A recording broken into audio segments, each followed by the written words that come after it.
Hey everyone, Josh Neighbors here, Locked On Big 12 podcast. On today's show, the 15th of February, 2023, things for the Pac-12 go from bad to worse to desperate to just sad at this point with some recent news. Is it also better for ESPN if the Big 12 were to take Pac-12 schools? We'll explain a little bit of that on this show today. And also a look at some Big 12 hoops from last night. Big win for Oklahoma over K-State. K-State's slide continues. And also Kansas, huge win over a surging Oklahoma State team to set up, once again, that three-team battle royale at the top of the league.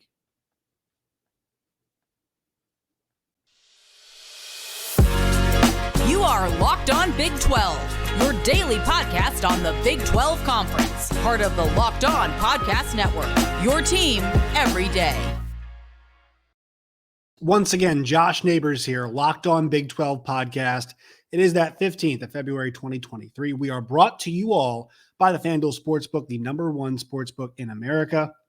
Make sure you guys subscribe to the channel. We're over 3,300. Our goal is 3,400 by the end of February. You guys have been so great following this channel, liking the videos, leaving the comments.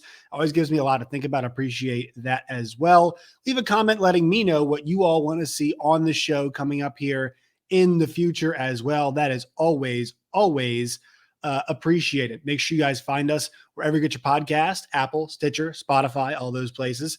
Subscribe there as well. Follow us on Twitter at LOBig12, and you guys can find me and tweet at me at JoshNeighbors_. So got some news today, just actually basically an hour ago, from Brett McMurphy about the Pac-12. And really, today's show was going to focus on what the odds I thought were the Pac-12 stays together and against the odds, the Big 12 goes and takes some of their schools. And I think with every passing day, it's almost a fool's errand to do it each day, because each passing day, it feels like we get some worse news or bad news, I guess you could say, for the Pac. And today it came via Brett McMurphy, 12:30 Eastern time on February 15th. He said CBS and Turner are currently no longer involved in Pac-12's media rights negotiations. Sources told Action Network HQ. Brett McMurphy, obviously very reliable reporter. He nailed the Texas OU thing last week, saying, no, negotiations are not dead, just a little impasse right now. And lo and behold, they get the job done a couple days later. So Brett, all over this stuff. But once again, we have to follow this timeline because it keeps growing. And you have, at least as of late, the article last week about, Pac-12 not being able to find a deal and Pac-12 ADs, at least one of them, being upset. You then have the Big 12 clearing their hurdle of getting rid of Texas and Oklahoma and getting that deal out of the way. Which obviously then, frees them up to start looking at Pac-12 schools potentially. And then you have the news that comes out, or at least the Pac-12 statement that says, we're looking forward to this deal. It's time for the Pac-12 schools, not George Kliavkoff. It was just a desperate, weird, odd statement. We went over that statement on yesterday's show for all the reasons that just wasn't smart. Nobody was struck by that statement. Nobody found that to be a compelling statement or a statement that made them feel better about the situation facing the Pac-12 conference right now in terms of their television deal. And now you get, the news today that CBS and Turner are no longer involved. And while they were not the main players, it seems like, the one thing we have to note is the level of competition has gone down. So when we think about what's happening here, we have to think about it from the standpoint of who owns what and who would want to be involved in what, right? The SEC belongs to ESPN. The Big Ten belongs to Fox, CBS, and NBC, but predominantly Fox, and then CBS and NBC have a little bit of piece as well. Notre Dame, I'll chuck them in there. They belong to NBC for right now, and obviously ESPN has a lot of their games as well. The ACC long-term with ESPN. The Big 12, mostly ESPN, some Fox. And I forget what the split is now, but that split is going to be there still, different kind of one coming up with a new TV deal. Pac-12 is TBD at the moment, and that's why it felt like a streaming partner would be, one of the main influences when it comes to this. Andrew Marchand over at the New York Post had said that, look, in his prediction, he thought it was going to be a combination of Amazon and ESPN. And also went on to say that he believes it is going to be like almost a 50-50 split, or even more than 50% of their streaming. And Dennis Dodd said this too, of their conference package will be on streaming. So that is something that's obviously a major factor with all of this right now. And then you think about, okay, so CBS is losing their, main package with the SEC. They also have some smaller conferences, but they did not get in on any of the other conferences, and the Pac-12 was one there, and they've said no. So now the question becomes, who are ESPN and Amazon betting against? And I'm not saying there aren't other members there, but we've heard Fox is out. We've heard that now CBS and Turner are out. There are other streaming platforms out there, but Amazon and ESPN seem to be the two main factors. I have not heard about NBC's interest. Obviously, Fox could come back and be involved if they want to, but ESPN and Amazon are in a pretty nice spot right now. That is because who are they bidding against? The one problem that a lot of college athletics has, one of the problems that college athletics has, this happens in athletic departments all the time, is that athletic departments tend to bid against themselves when it comes to giving coaches contract extensions. For example, contract extensions handed out to one Neil Brown. Who were you betting? Who were you bidding against? Who was going up against you to pay Neil Brown? Even better and more recent examples, Mel Tucker at Michigan State. I know there are people talking about some schools, but really didn't feel like he was going to leave. Tennessee's Josh Heupel is a great example. Was there an amazing, awesome job out there to where you needed to bid against, somebody else for Josh Heupel? No, Tennessee paid him a ton of money. Also, in the most recent example is the pay raise that Mike Norvell got at Florida State. Who was FSU bidding against? Nobody. Well, the TV networks, they usually win. They do a great job. Now, they don't always win because some products like the NFL, they're a giant. The SEC, the Big Ten, they win a lot too, but so do the TV companies because of the amount of advertising they'll sell and involved with those games. Sure. But this situation, there's the ESPN and Amazon are not going to look around and be like, we need to give the Pac-12 $35 million per school here. No, that's not the case. And remember, their expectations were we want more than what the Big 12 got. Then they were gunning for what the Big 12 got, and now it's at a little bit less than what the Big 12 got per school. And now I'm not even sure it's going to be, if it even happens, in the neighborhood. Because if you're ESPN and you're Amazon right now, like you kind of look around and be like, who else is at this party, right? Who else is at this negotiating table? And so that means the price is being driven down because it's one less competitor. And how compelling is that product? I've been on this train for a long time. I've kept saying I think they do get a deal done. The matter is just it's an amount of money.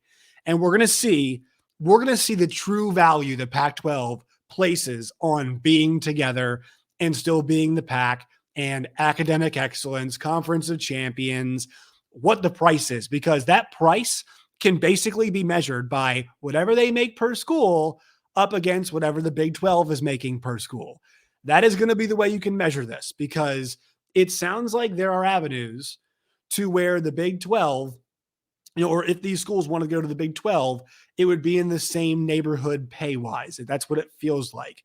And then once again, you factor in down the line, if you crush the Pac-12, the next time the television contracts come to be, you're in a great spot. I ran this idea yesterday when I was working on SiriusXM by Andy Staples, who I really respect a lot and is smart at The Athletic. I ran it by Gay Biker. I ran it by Adam Rittenberg the other day, and they all seem to be on board with this.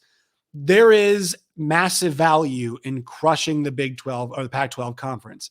I tweeted this out today. I feel bad for Pac-12 fans.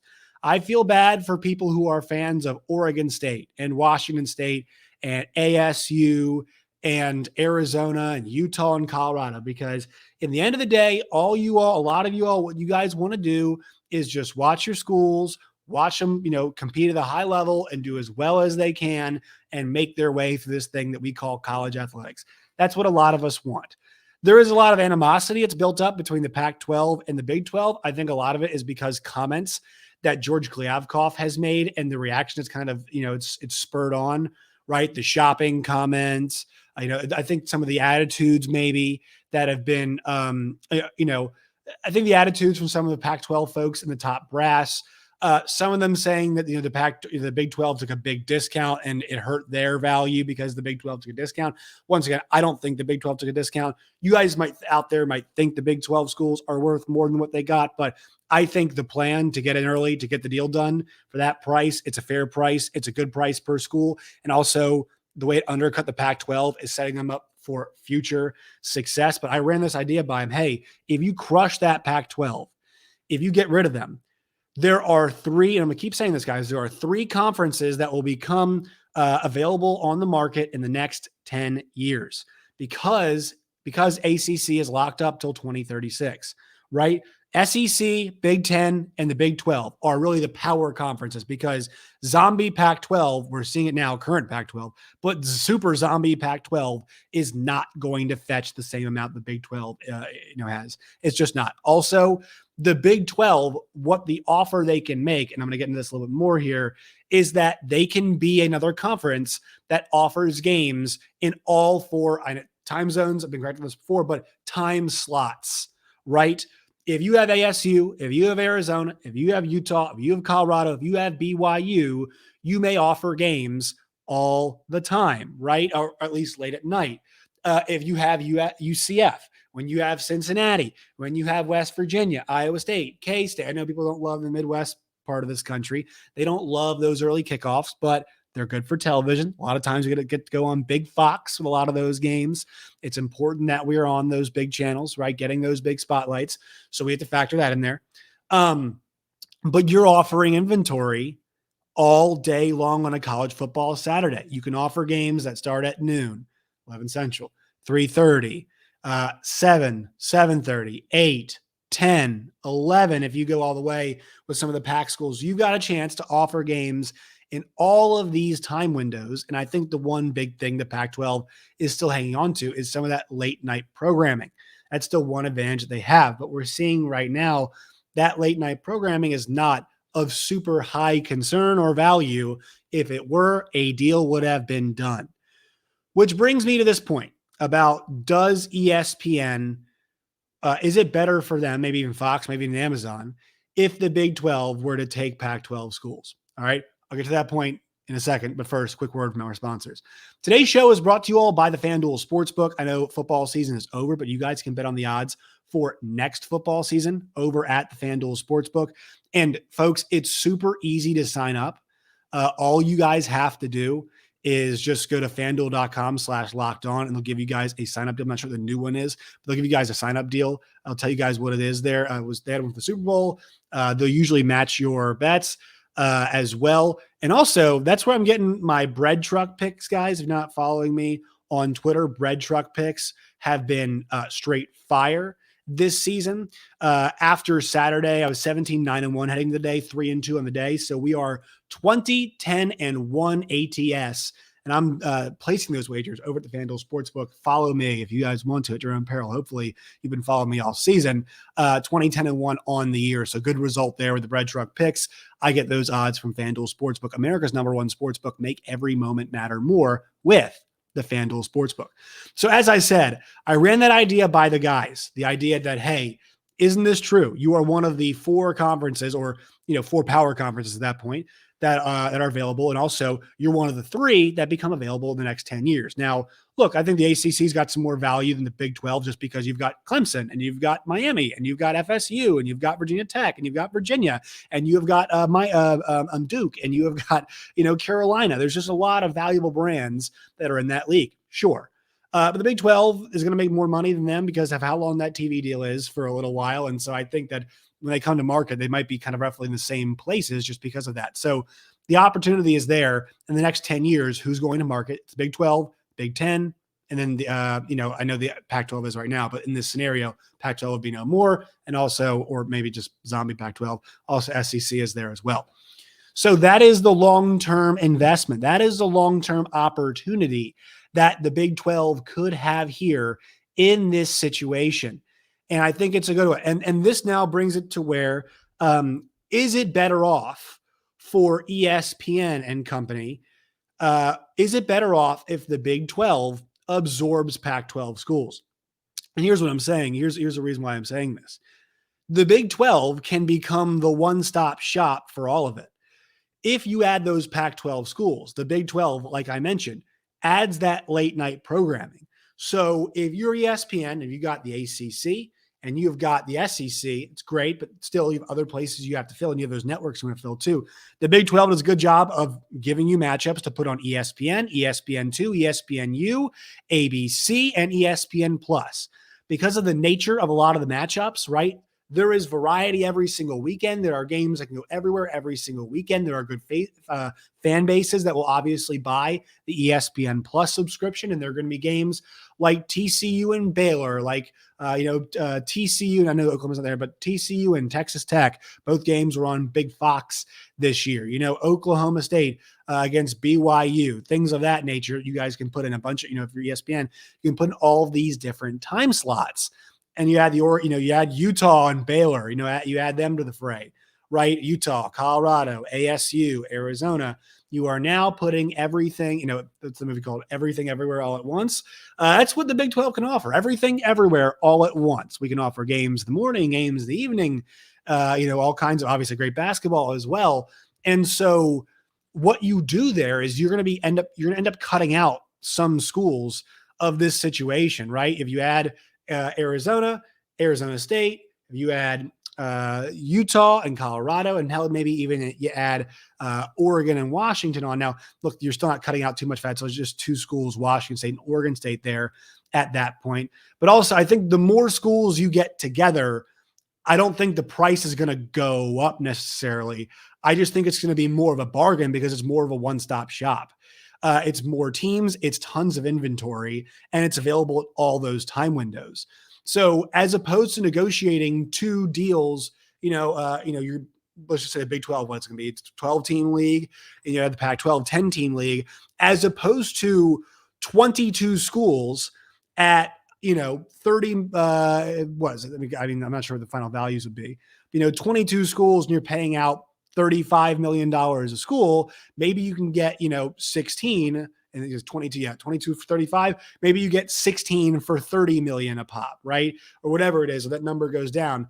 I think there is a massive value, at least this time around, there's a chance of doing that. And look, I don't think the Big 12, even with those Pac-12 schools, replaces where the SEC and the Big 10 are. But what I do think it does is it's such a big block of schools that have had success at the Division I level, in football and basketball and baseball and all those other things, that they're basically impossible to ignore.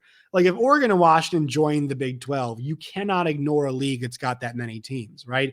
I think they might even go to 8. I guess if they added the 6 teams, it'd be an 18-team league, right? That's what they'd be at that point in time if they added the 6 coming in from over there. I'm not sure they go all the way with 6, but I'd be super interested to see what it looks like with 4. If they added those 4 in, just become that one-stop shop. I don't know. Maybe some Pac-12 schools hang on. I think it's very, very interesting right now where we are going with all of this. But I think it's worth noting and considering, could this be a better deal? Because, if you're going to pay, if you're ESPN, do you want to pay essentially for, and I'm not even saying it's just going to be all them with the Big 12 schools, right? But would you rather just have a slice of the new Big 12 or a slice of the Pac-12 and the Big 12, because the Big 12 could basically serve all of your needs at once, and you can get the part of the Pac-12 that you really want. The thing that the ESPN and all these companies most definitely want is probably Oregon, Washington for the ratings, the views, but really it's that inventory for the later night games. And if you can go there in one place and get it, why would you go somewhere else and have to haggle and negotiate?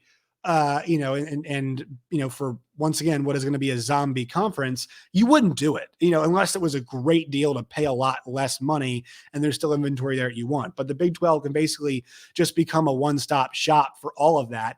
And then you own a little piece of everything everywhere. And I think also if the Big 12 added all of that, you would see a television deal from the Big 12 the next time around that is more akin to what the Big 10 has. Because you have 18 teams, you can offer all kinds of inventory to everybody. You can service an NBC if an NBC wanted to have games all day long around their Notre Dame and their Big Ten football games, right? You could service a Fox. Fox already loves the competition of the Big 12 now.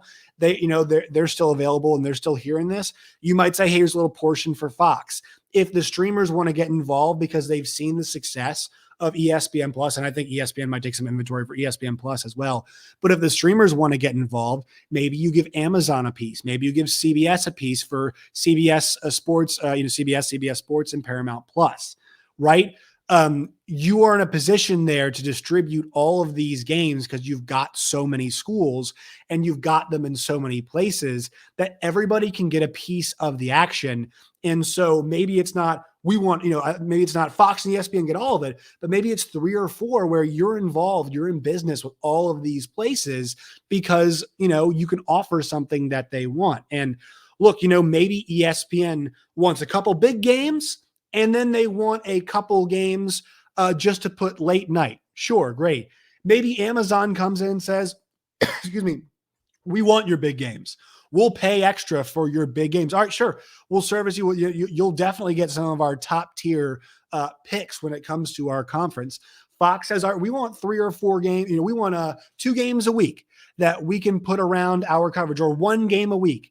The third pick in the Big 12 that we can put in on NBC every single week as a part of our 3 slots of football, right? Notre Dame, the Big Ten game at night, and also a third game. You become almost this a la carte option.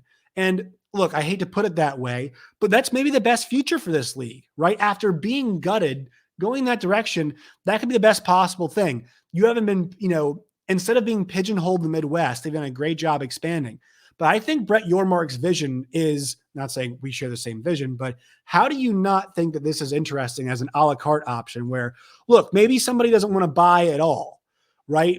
But, once again, you're like a buffet here. You've got the cinnamon rolls and you've got the waffles and you've got the chicken and then you've got the fruit. If somebody just wants the fruit, if somebody wants the egg whites, like you're this amazing breakfast buffet that offers everything. And also, hey, we'd love to have some of that basketball content. You guys are putting on banger matchups, Houston versus Arizona, Oregon versus Kansas, West Virginia against Oklahoma State. You can just go on ESPN Plus, and that's probably a great matchup between 2 teams that are most likely in the tournament. But you know what? We just need it for programming. We can put it on. I mean, ESPN's so lucky that they've got all of these Big 12 games between potential tournament teams, most likely tournament teams, every single night. They can just toss in their networks, and the fans watch them, and they're good games, and they're putting their big broadcast crews on them. And so that's where I think this direction is. I think the direction that we're heading right now is, the kind of the best case scenario down the line is like the Big 12 can offer everything to all of these companies if they end up being bigger, because once again, I don't think 2 companies are going to want an 18-team league, but 3, 4, 5, they might want all, they're going to be folks out there who are going to want part of this programming. Now you might think, okay, well, are they going to have too much programming? Maybe it is, but if you're in a battle for third tier rights, maybe it jacks up the price because Amazon wants some of them, ESPN Plus, Paramount Plus. They want a way to drive those subscriptions, and I promise you, the Big 12 Conference has helped drive subscriptions. Why do you think they're putting the good basketball games on there? Because they know that we will all go there and watch, guys. It's a must for Big 12 fans. To be honest, I've enjoyed it this year a lot too, so I want to throw that out there. So I think the idea that the Big 12 poaching Pac-12 schools might be better for the conference itself and also television networks, because they can come then and pick and choose. Now, obviously, pricing is going to be something that it's interesting, but you're not in a place where you're trying to gouge certain networks.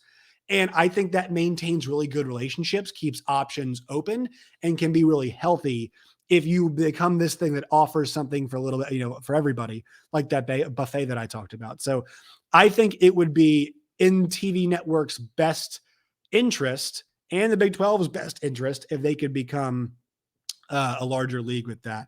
Obviously tracking this, but the things go from bad to worse, and so this is why the TV companies might want the Big 12 to expand, because they become this awesome a la carte option that can be something that helps, go around some of their stuff. And I mentioned CBS, they're going to get a Big 10 game. You can put some Big 12 on around it as well. So you have more Power 5 league too. All right. One more break, and then we've got some basketball to hit on today's show.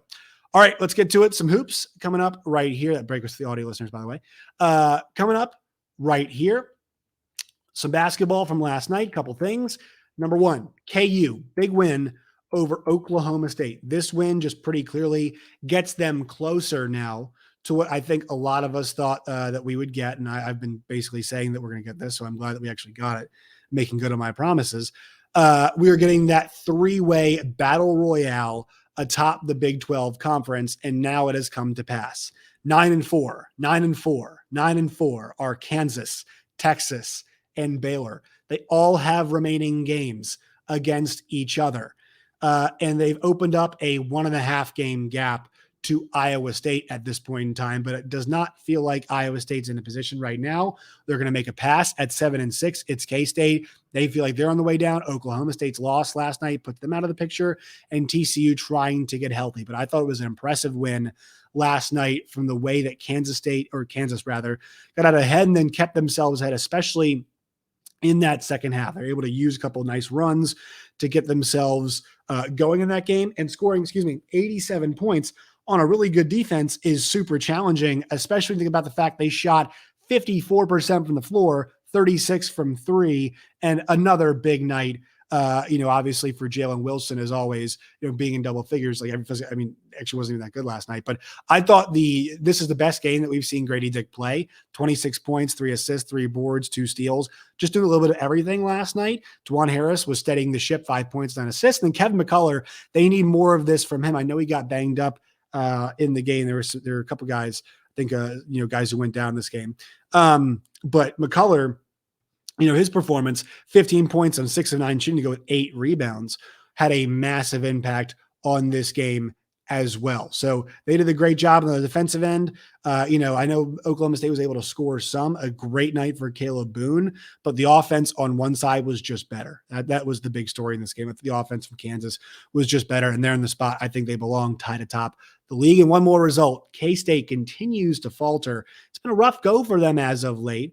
And last night was no different. 79-65, they get beat, and they were outscored. It was a tie game at halftime. That second half, things just got a little sideways, and Oklahoma was able to open up a big lead. Huge night for Grant Sherfield, 22 points, and they get themselves back at 500. Tournament probably not in play for this team, but the big key for Oklahoma is play as good as you can going into the Big 12 tournament and try to make something happen there.